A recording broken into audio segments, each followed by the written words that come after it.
Attendees are in listen-only mode. Okay, good afternoon and welcome to today's webinar on building your brand through a social media marketing plan. My name is Bethany Hartley, and today we have with us Yesenia Sotelo. She will be presenting the information about how to build your brand through a marketing plan. So just a few things, tell you a little bit more about Yesenia. She is in charge of Smart Cause Digital, which you can learn more about at smartcausedigital.com. And she's been doing digital strategy for many years, and she has a lot of expertise in this area. So this is our last class on social media.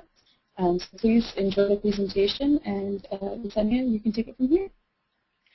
Thanks, Bethany. Hi, everyone. As Bethany mentioned, I work for myself now. I build websites and run online campaigns for nonprofits. The information I'm going to share with you is what I've learned marketing my own company, but also what I learned when I was working for nonprofits, trying to find new supporters, new donors, new board members via social media. I am open to hearing your questions as we go along. So there's this little, there's a questions tool and a chat tool. Go ahead and use either one if you want to interact with me. Bethany will also be watching your questions, and she'll be able to help if we need her. Finally, I don't know about you, but when I attend webinars, sometimes I like to see the slides and go back and forth at my own pace, even though I'm listening to someone talk. So I put up these slides at smartcausedigital.com. Bethany will also be sharing the recording and the slides via email afterwards. So if you don't want to go to that website, you don't have to. But if you do, it's there. It's currently there right now. So to build a social media marketing plan, I thought through this, and I broke it up into 5 big steps. Documenting your brand, promoting your brand, identifying potential clients, connecting with those clients, and then measuring what you're doing, assessing how you're doing, and always iterating, always changing, making sure that you're doing the best that you can. And I'm going to talk through all 5 of these, but I'm really going to spend most of our time identifying potential clients and connecting with clients.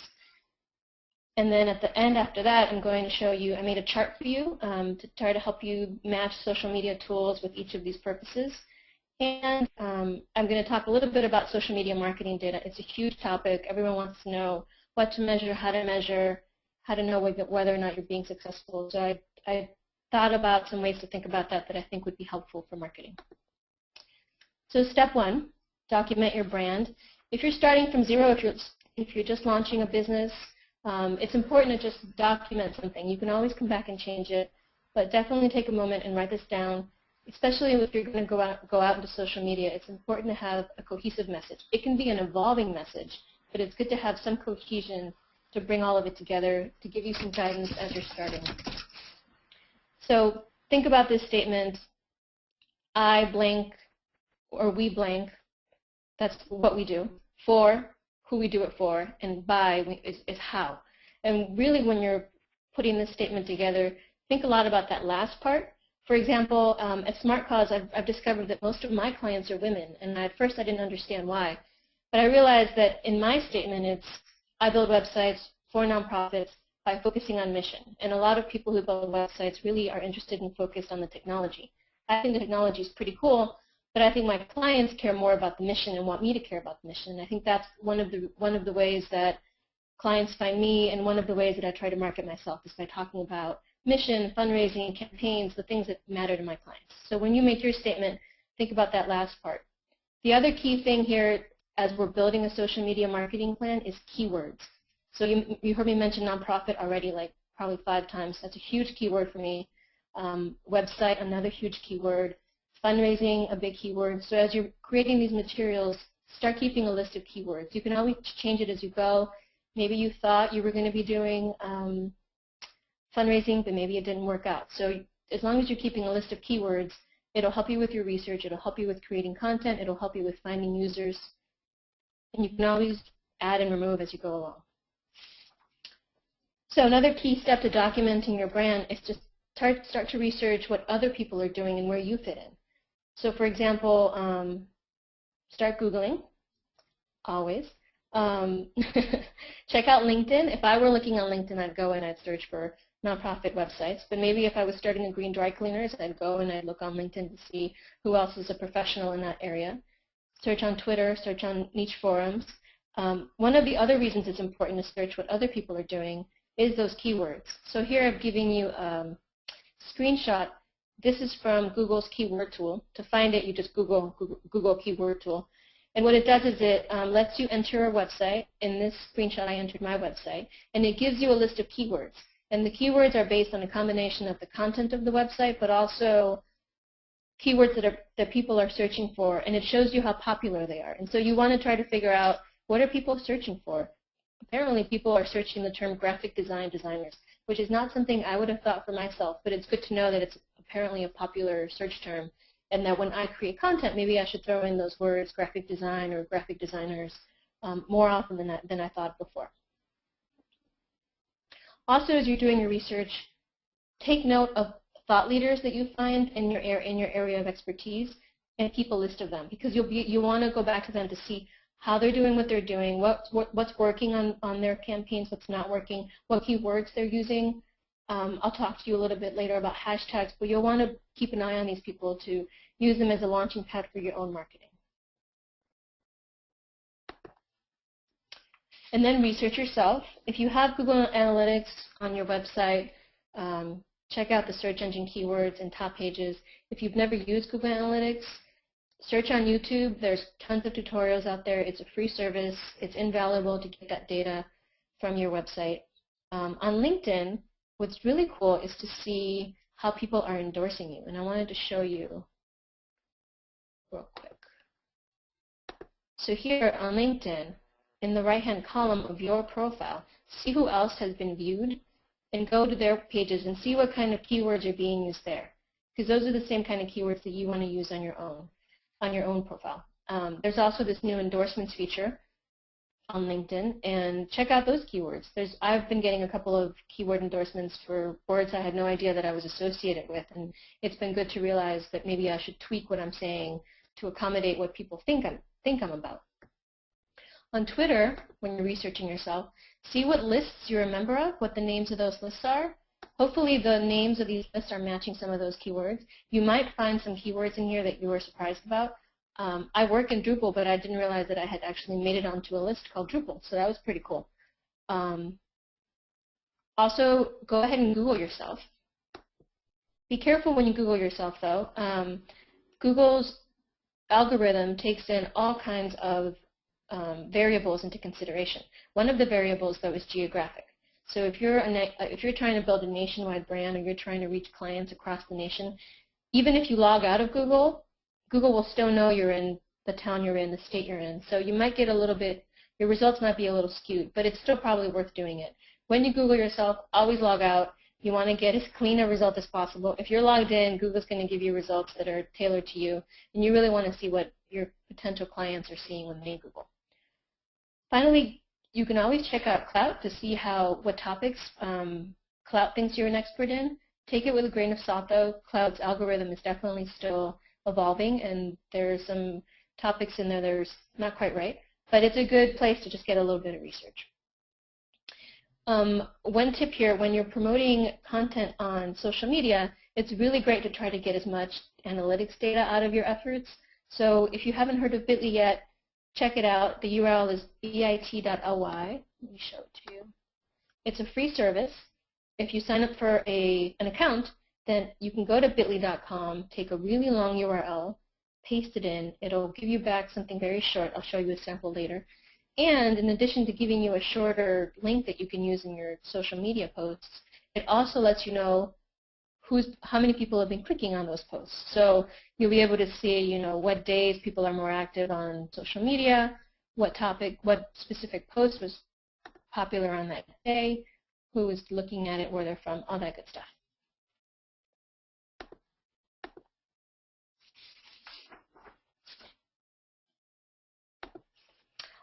So also when you're documenting your brand and you're starting out here on social media, think about which entity you're going to which entity you're going to market. Are you going to market yourself under your name, or if you have a company name, are you going to promote the company, or are you going to try to do both? A real simple hint is if you're just starting out and your name has some professional value, if you've been in your field for a number of years and you've been out there as an expert in that field, then go ahead and start with your name. However, if you're going to go with the name, the con is that later on, when you try to build up the company brand, you're going to be starting almost from scratch. If you try to promote your company name at this point, it might ring better with some potential clients. Some clients want to know that there's a company that they're working with rather than an individual. The downside to starting with your company name is it might not have as much value as your personal name at the beginning. If you try to do both, if you try to market as yourself and as the company, the two might be able to complement each other. The company accounts might be a little more formal. The individual accounts might be a little more casual, have a little bit more personal flavor. And the con there is that you might dilute the brand. But honestly, I think at startup, you probably don't run too much of a risk of diluting at this point. All right, so you spend a little time documenting your brand. You can always go back and revisit that. Now it's time to promote your brand. So a couple of hints. One is always be consistent with that tone of voice. Just choose one. You could be analytical. You could be casual. You could be supportive. At Smart Cause, I try to make technology a little fun. I try to be supportive. People can be intimidated with text, so that's the tone I take. And then you could always change it as you go along. But try to stick with one, test it out, see how it works, and then you can always tweak it later. When you're creating content for your brand, remember those keywords that you found as you were looking through LinkedIn and Twitter and Facebook and Pinterest and all those other social networking platforms. Use those keywords in your own content. And then maybe not everyone can start off with a logo. If you're starting off with a budget of $0, maybe you don't have the money yet to hire a designer. But everyone can have a color palette because those are free. So if you go to cooler.adobe.com, it's a free resource. It just shows you all these different families of color palettes. And you'll be able to choose whichever one you want. It'll give you the hex values. And then when you set up your Twitter account or your Pinterest account or anything else that lets you make slight edits to the colors, you'll have a nice palette that you can start with. And then eventually you can tweak it if you need to, or you can use it to influence your logo if you get to that point. Keep your logo social media friendly. You'll see the Smart Cause logo in the bottom left there. I made it a square to begin with because it was driving me crazy to have logos that didn't quite fit in the Twitter avatar box or in the Facebook avatar box. So if you can, and if you're starting out, keep it square for social media promotions, or make a square version just for social media promotions. This is a really cool infographic. I'm only showing you the top, but it's much, much longer. And what it does is it shows you all the different dimensions for Facebook, Twitter, LinkedIn, Pinterest, all the places where you can put an image in. It gives you the dimensions exactly, which is pretty cool.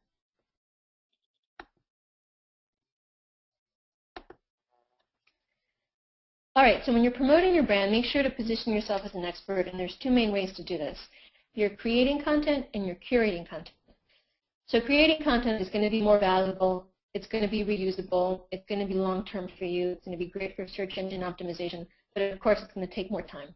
If you're curating content, also valuable, it demonstrates that you are a professional in this area because you're picking and choosing really great pieces that you know are well done.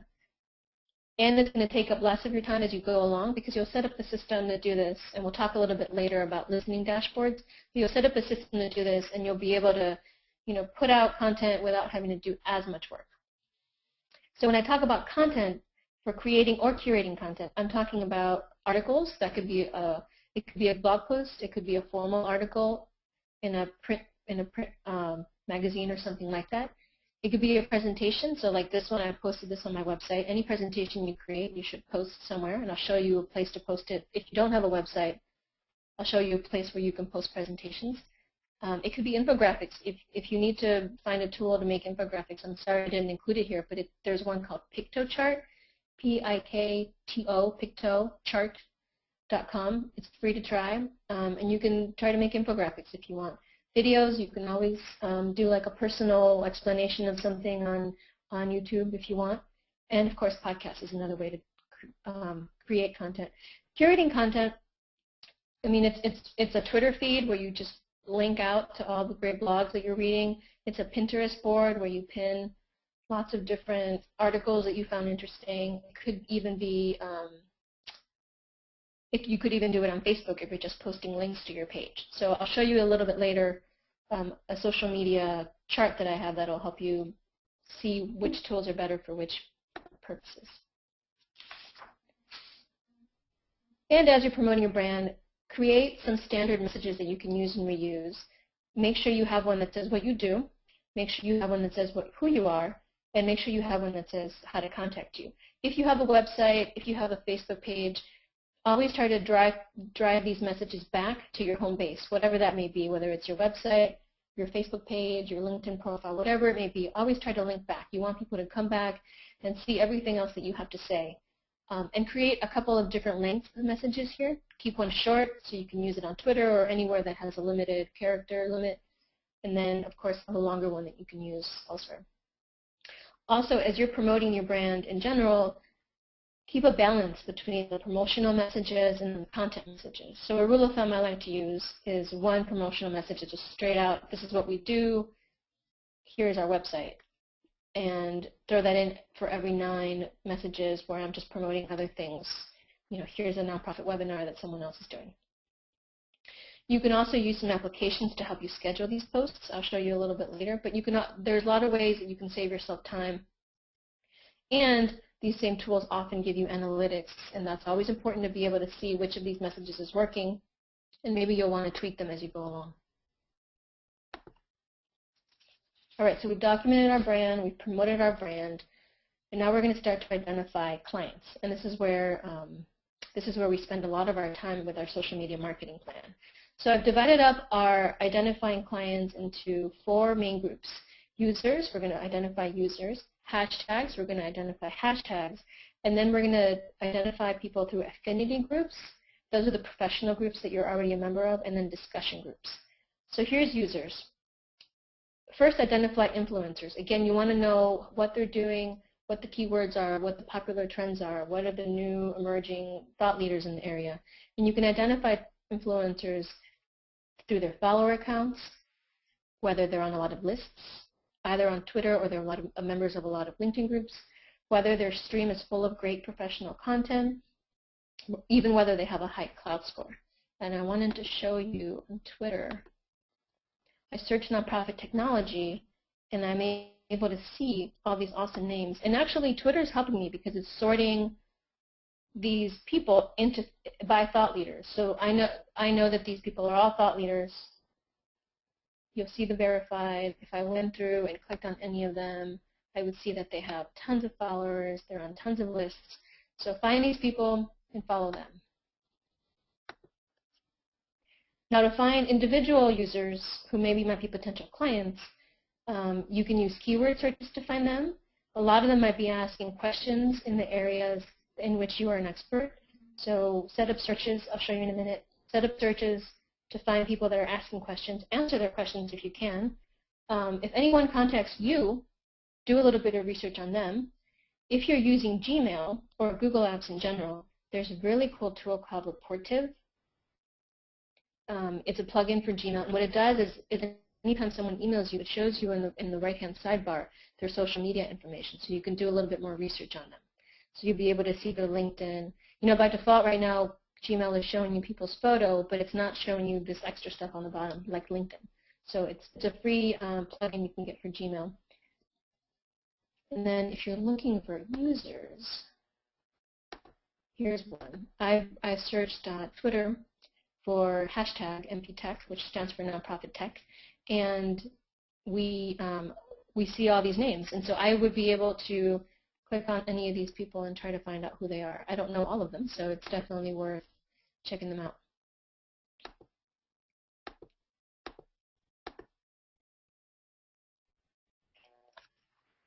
And do this regularly. So I probably search Twitter and LinkedIn and all these other sites probably at least once a week to try to make sure that I'm finding people that I don't yet know who might be in my area of expertise. All right, hashtags. So hashtags are, they're appearing all over the place. I see them on social media networks where they don't even have a function. But they're really, honestly, most useful on sites like Twitter and Tumblr, Instagram, and Pinterest. A hashtag is a meaningful word that has the hash mark in front of it. So sometimes that hashtag might be a name.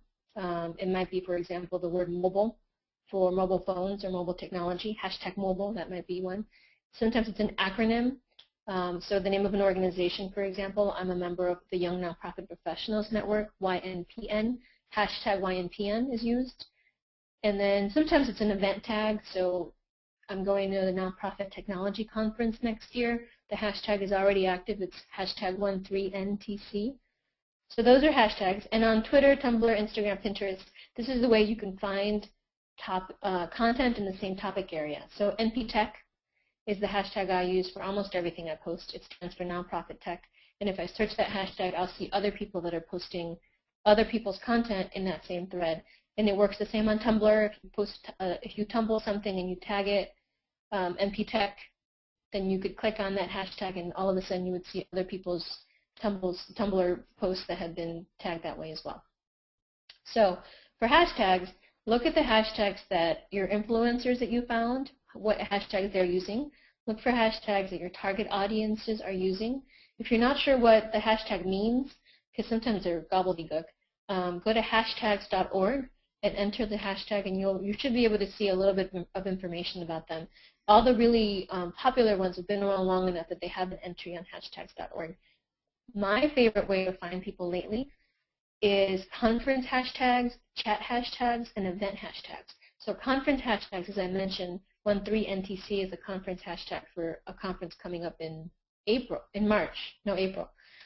So that's a great way that I've been watching that hashtag and seeing who else is going to the conference because I want to meet them. Chat hashtags, these usually happen once a week. For example, there was one on Monday night, foodie chat. That's a hashtag. So if I was a food professional, I'd want to monitor that hashtag and see what people are saying. Harvard Business Review has one, HBR chat is the hashtag. So maybe I might monitor that if I was a management professional. So the hashtags are a great way to find other people, especially because they're usually being used, often they're being used for really targeted conversations. And if you are, of course, starting out with your social media plan, you'll want to start targeting people that are in that same area. I mentioned that I would show you a little bit about listening dashboards later. Hashtags are a great component to put into listening dashboards.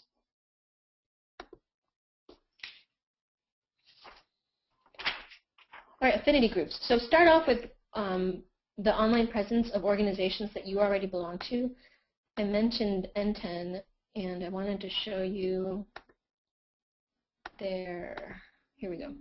So if I was starting out, I would go to N10's website because I'm already a member, and I would go and I would check out their Facebook, and I would check out their Twitter, and I would check out their LinkedIn, and that would be a way that I would start getting involved in social media because I know that this organization shares my interest, and I want to go to their LinkedIn group, for example, and I want to engage in the conversation that people are having there.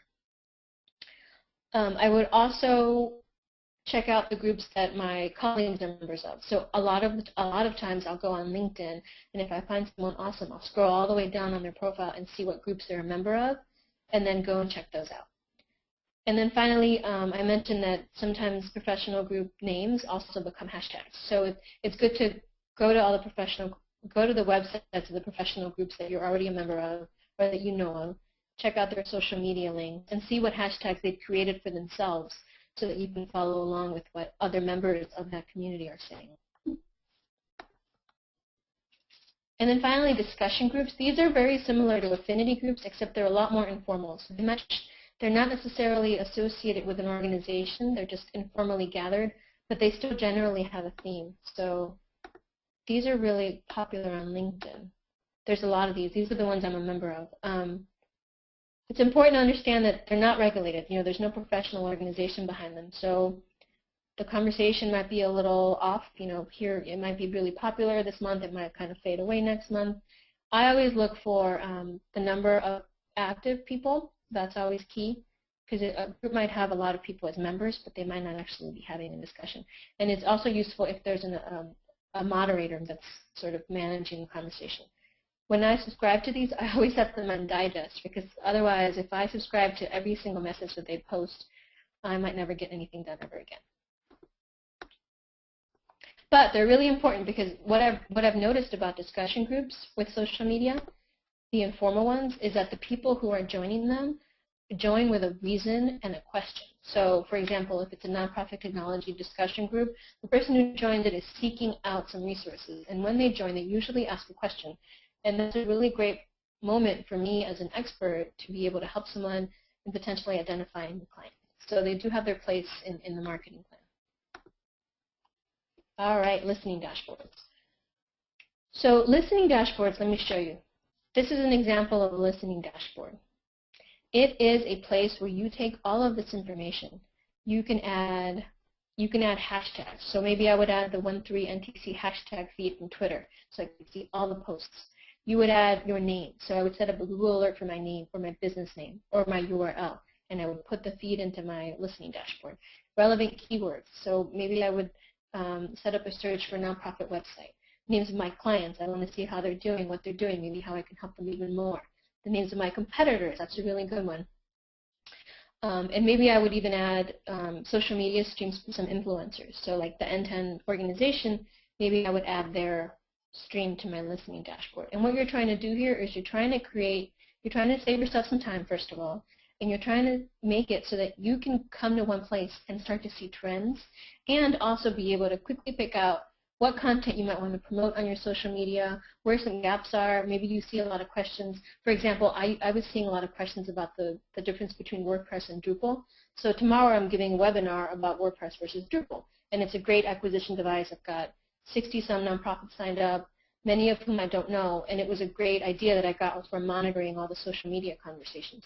So you want to set up a listening dashboard for your particular interests with all the relevant pieces that will help you understand what's happening in your space, help you find people to connect with. And honestly, listening dashboards are awesome. They're a little complicated to understand at first or set up. So there is an amazing training already available online. It's a couple of years old at this point, but seriously, it's still really, really good. Here's the long URL, and then beneath it, I made you a bit.ly. So you'll see what the bit.ly the bit.ly is actually not really short in this version, but it's a lot more human-friendly than the regular URL. But it's a free training. Go ahead and download it, watch it. You can pause and follow along, and it's awesome. NetVibes is the tool that is best right now for listening dashboards. I give you a couple of other options because I always like to give options. But honestly, if I were you, I would just go to NetVibes and be done with it. All right. So connecting with potential, current, and past clients. This is really important. So when you're connecting, what you're really trying to do is understand what people need, what they're worried about, what they're trying to accomplish. You want to have an opportunity to demonstrate what kind of expert you are and what kind of support or services you could provide to them. You want to connect them with resources that you've created or that you've curated or that somehow have your brand attached to them. It's always great to promote other resources that are available, but hopefully you'll be able to do it in a way that still frames you as the expert. Personally, I have found that social media has been a great acquisition tool, a great cultivation tool. It's a great way to identify clients, but I've personally never closed a deal via social media. It's part of the acquisition funnel, but when I actually gain a client, it's usually done either via an in-person conversation, an email, a phone call, even a video chat. So for your marketing, it might be a little different, but I wouldn't advise you to start off expecting to close a deal on social media, but I would definitely advise you to expect to acquire a lot of new contacts via social media and hopefully turn those into clients. So how to connect with users. And I'm going to show you how to connect with users, with hashtags, affinity groups, etc. It's the same groups as in our previous step. So when you're connecting with users directly greet them, tag them, spend a little bit of time trying to understand them. It's always polite to promote their content. If you find a great potential client who is, for example, if it's a green dry cleaners and you want them to become your client and they're promoting a new service, maybe you retweet them. Always be available to answer questions in your area of expertise. If you can answer them via social media. I know sometimes people ask really big questions via Twitter or LinkedIn, huge questions like, what's the difference between WordPress and Drupal? Well, that's not one that I can answer very easily in a short little post, but maybe I could reply to them and say, hey, I've got this webinar coming up, sign up. Or before that, I could have said, oh, well, here's this other resource that I ran across last month. Why don't you go ahead and check it out? But try to be helpful. Always reciprocate. In social media, it's much appreciated if you can thank people and when they retweet you, follow them back on Twitter or Pinterest or Tumblr, accept their connection requests whenever possible, and you can also act as a connector. So you might have a user who's asking a question that another user that you know might be able to answer. It's good to act as a connector. Whenever possible, like I mentioned earlier, if people are asking questions, if people want to know more about you, if you want to share information with them, try to drive them back to a resource that's somehow branded to you, whether it's your website and you made an article there, or it's your Pinterest board where you've been pinning information about mobile websites, whatever. Just try to make sure whenever possible to bring back that brand, make sure it's got your name on it, and a way for them to contact you again later on so they don't forget who you are. All right, hashtags. So when you're monitoring that hashtag, people will probably share posts or ask questions. Go ahead and answer questions. Don't spam the hashtag, but you can participate actively without spamming. You know what it's like to be genuine when you answer a question, when you thank someone for posting an answer to a question, when you comment back on someone's resource. And then whenever you are asking your own questions or whenever you are making your own content, think about which hashtags you can use to promote it and let the content reach new audiences. When you're connecting via affinity groups, so if I'm joining that nonprofit technology network, LinkedIn group, for example, it's good to introduce yourself because this is an established community, probably of your peers, maybe of some people that you don't know but share your interests.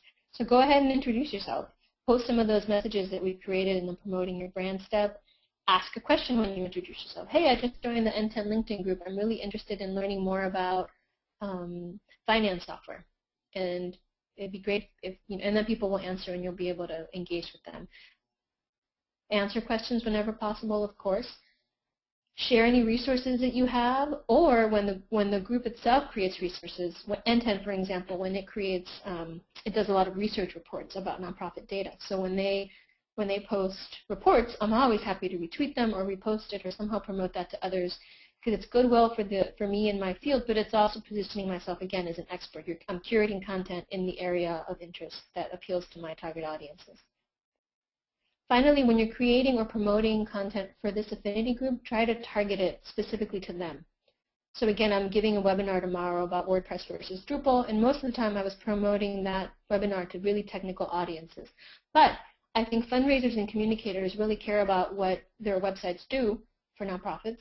So I promoted to a lot of fundraising groups, but I tweaked my message. It wasn't quite so technical. It was more about, hey, come see how WordPress and Drupal each could manage your online donations or how they each would tell your nonprofit stories. So definitely tweak that content as you're talking to different groups. So when you're participating in discussion groups, it's very, very similar to affinity groups. The difference here, though, as I mentioned earlier, is you're trying to target individual people. So you're trying to really find that person that really needs your help. Someone who's joined the discussion group and immediately asks a question about nonprofit websites is the perfect person for me to reply to. So keep monitoring those messages, and then always try to connect to individual people. You're probably not going to have as much resources from this group to share, but if for some reason that there is or you do, that's just a bonus. So dealing with negative reviews. Those of you who might have a lot of clients or have a physical space, you might have to deal with negative reviews. So a couple of guidelines. One, remember that content on the internet lives forever. Even if you delete it, it's been archived, cached, screen capped somewhere, it's gone.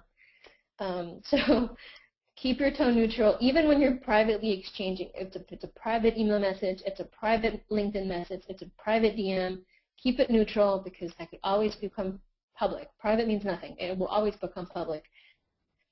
Try to respond promptly, of course. Keep your tone neutral. Be transparent, so let your audience know that you are addressing the situation. If the comment is on Yelp, post on Yelp and say that you're addressing the situation. If the comment is on LinkedIn, reply back in the thread and say that you're dealing with that person individually. If the complaint is false, and you have information that can help you explain why it's false, notice I didn't use the word prove, I used the word explain. Post that content, share that content. Take an informational tone, don't be defensive. If the complaint is true, take an apologetic tone, ask the person to contact you privately so you can work out a resolution.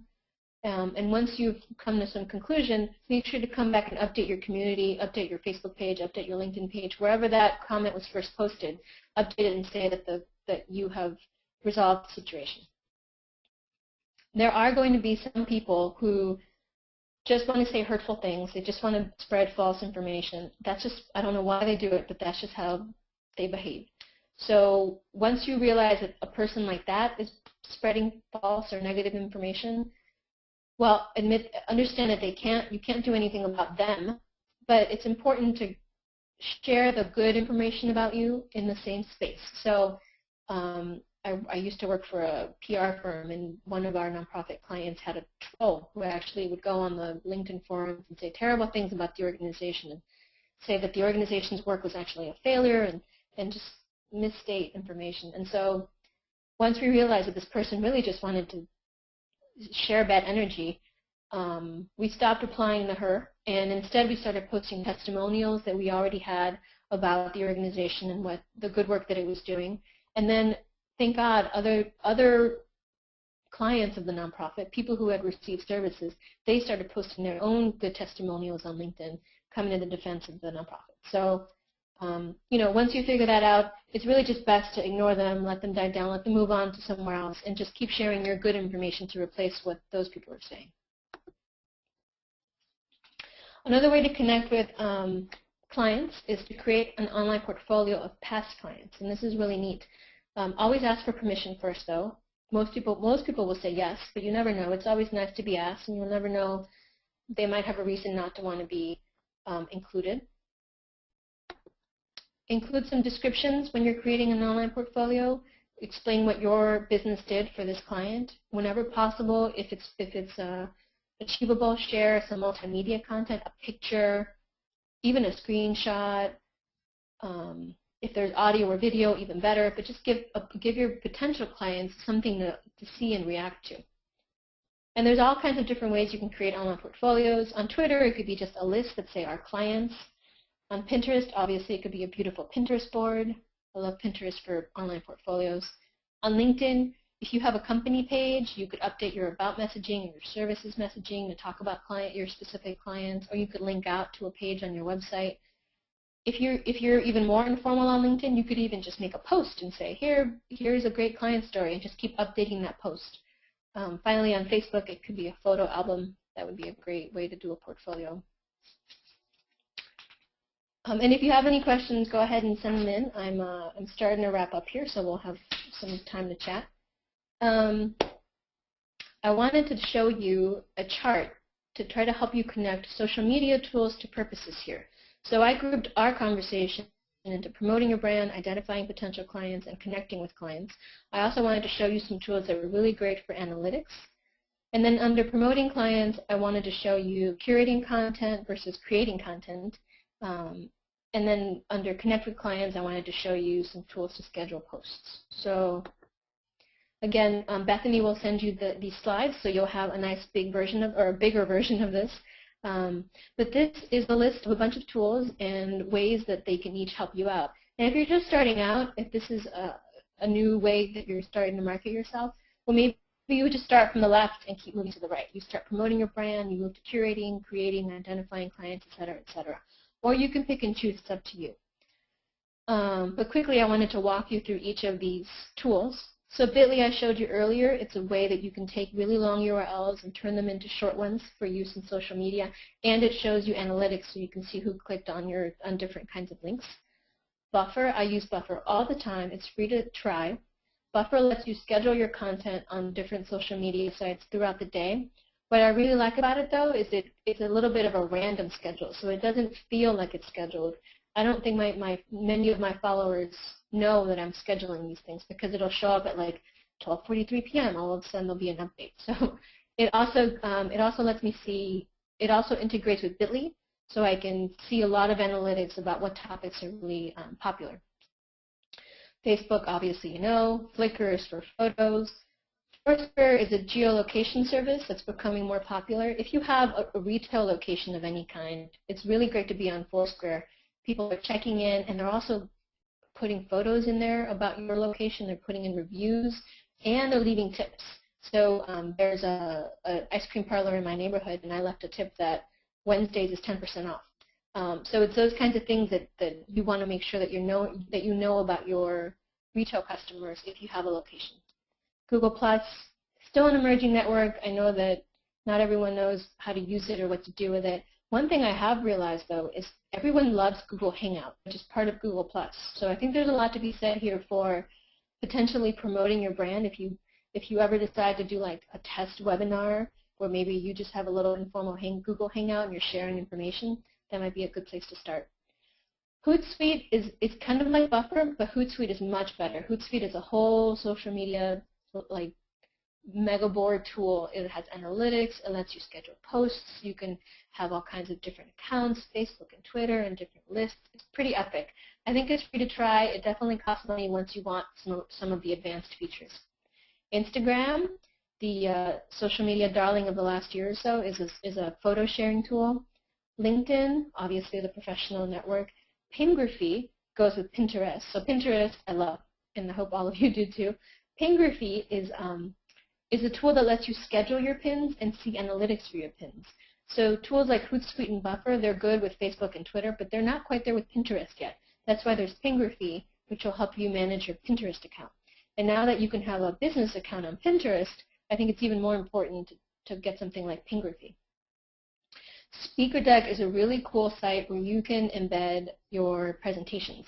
So I could take this presentation, for example, and put it up on SpeakerDeck, and then other people can browse through it, they can like it, they can comment it, you can browse through other people's presentations. It's pretty cool. So if you don't yet have a website and you're looking for a place to put these presentations, that's a great place to start, and it's free.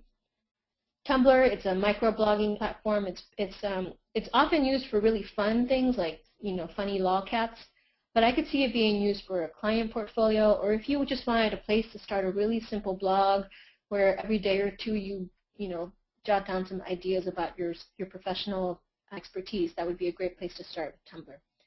Twitter, everyone knows. Yelp, I hope you know, it's a customer review site that's focused a lot on retail spaces, but also services, and a lot of nonprofits are actually reviewed on there too. And then finally, YouTube. So social media marketing data. So this is a big topic of conversation, especially in the nonprofit space.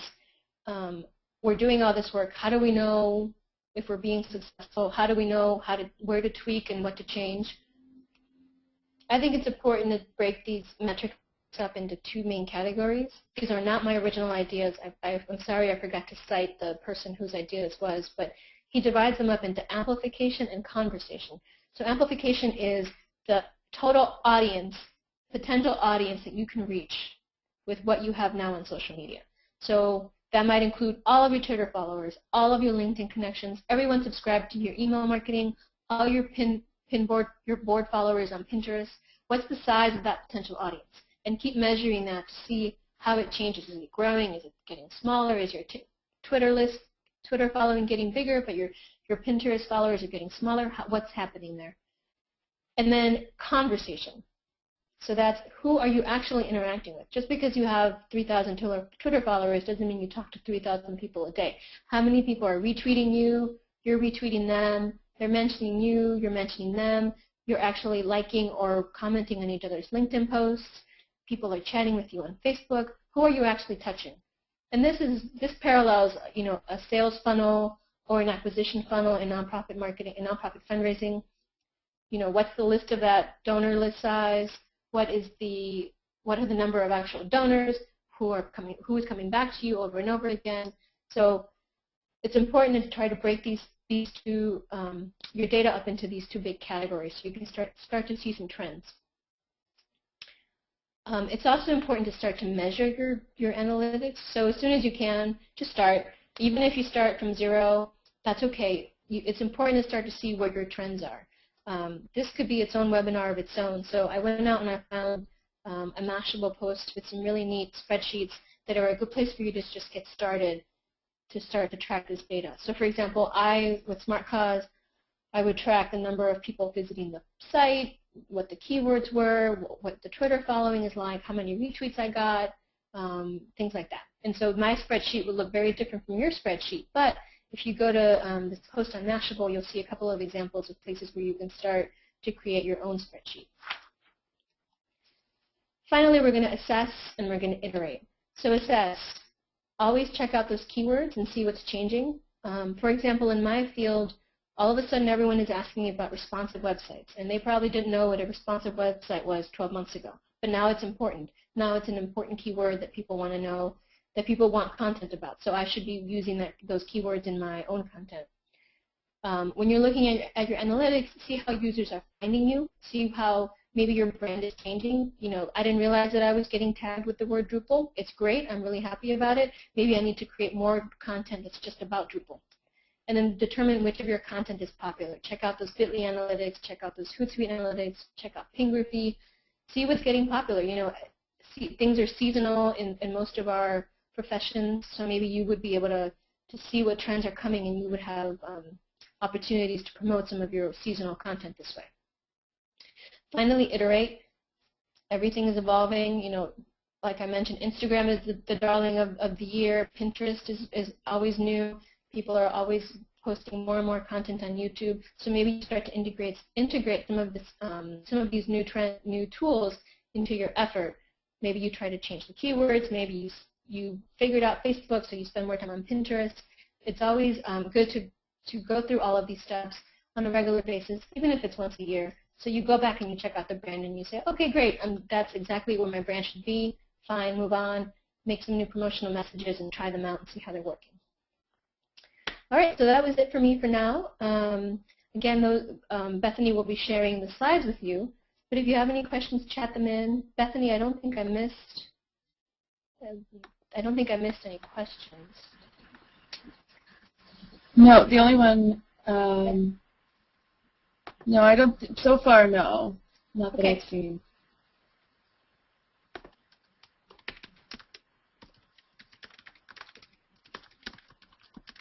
So we'll just wait a couple minutes here and see if anyone has any. And you know, if you come up with them later, once I email out everything, you can email your questions in, and either to myself or to Yasmia.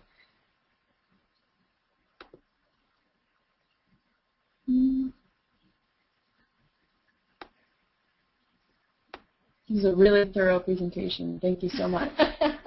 Yeah, I learned a lot. That's awesome.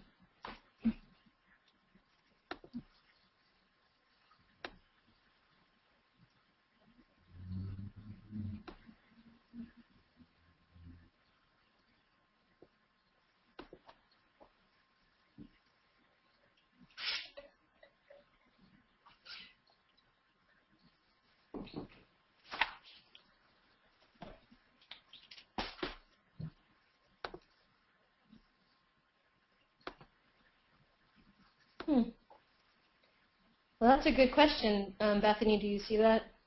Yeah.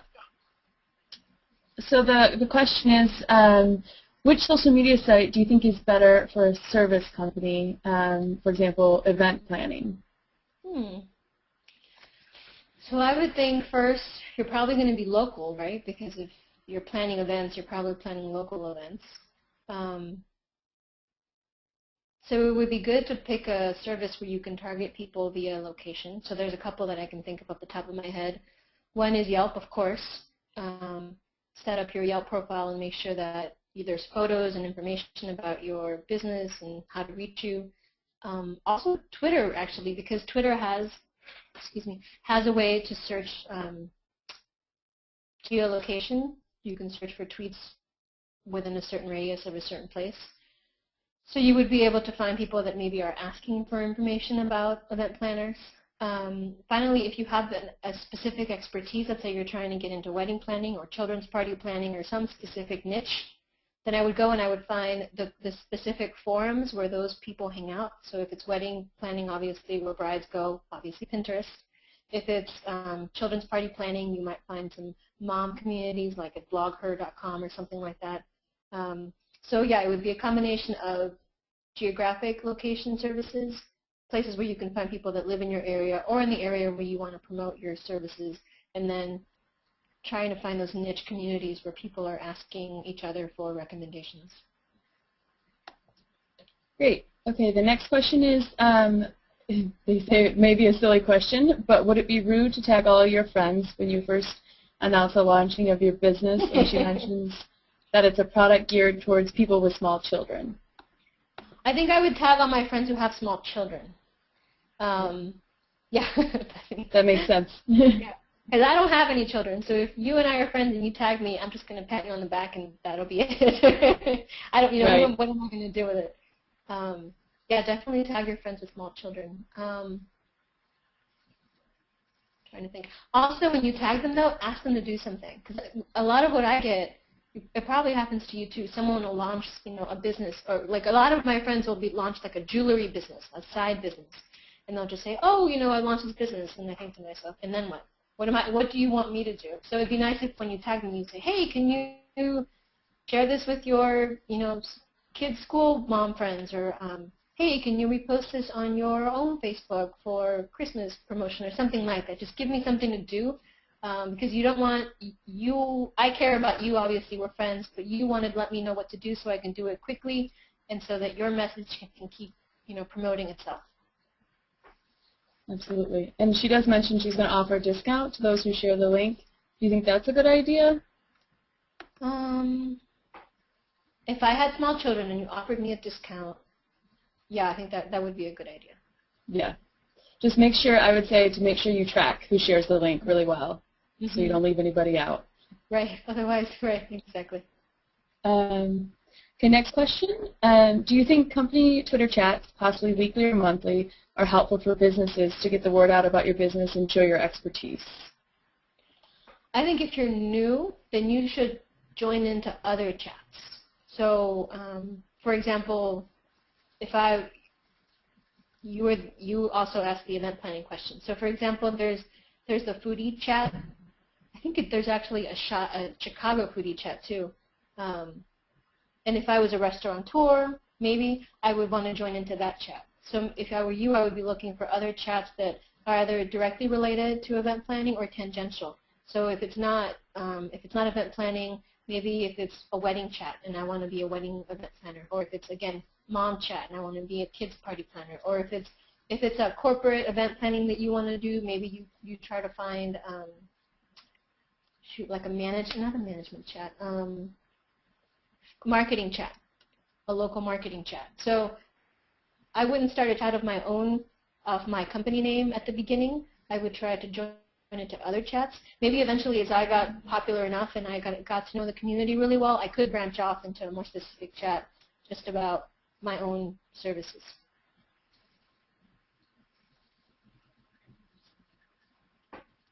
Okay.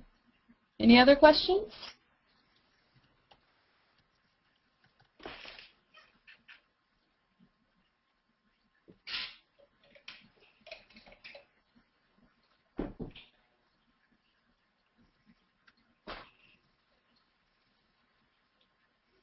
All right, I think you answered everything so far. Great. So I think we have a hand raised here. Let's see. Okay, Lucille seems to have a question. I'm going to go ahead and unmute you, so please be in a quiet room when you ask your question, and we'll see if we can hear you. Lucille? I don't have a question. Oh, okay. But thank you for thinking of me. Okay, well, if that's all, we'll go ahead and end the webinar. And again, we'll send out a survey, and that'll be coming from me. And we'll pass along the slides and the presentation link as well. So everybody have a great day. Thank you.